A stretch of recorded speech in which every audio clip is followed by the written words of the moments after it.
solo lang sa tani kay on the way ko sa akong adtuan the way kay magkita-kita may sa akong mga friends dalag pagkaon nami diri karon sa Sultan Plaza.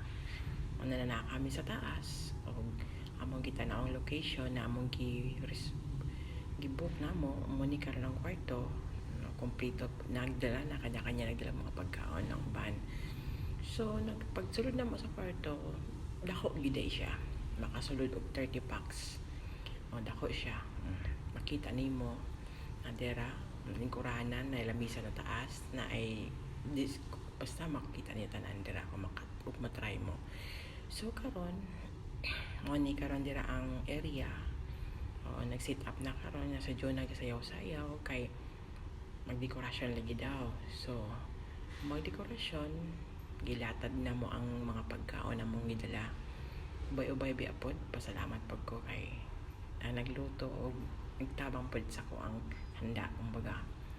So ni karon tabang so ni dinhi nag-prepared tapos og prepared nag lead og prayer dere. So sugdan na nato si Ate Lauren po, sana po maging good health po sa kanyang buhay, kanyang family. Sana po maging nabay na sa mabuti po silang kalagayan.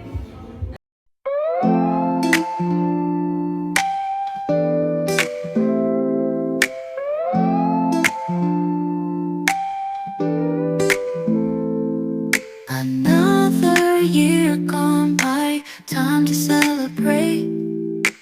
Cake and candles high, it's your special day. Friends and family here, laughter fills the air.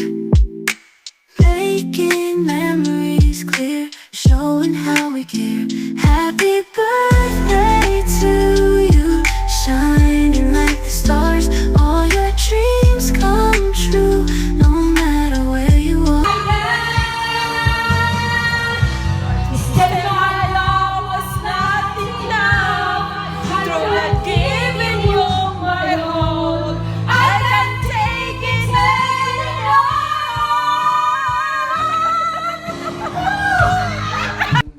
Continue lang yung kanta. So muni sila akong mga friends kanang ikaw ba nagkanta.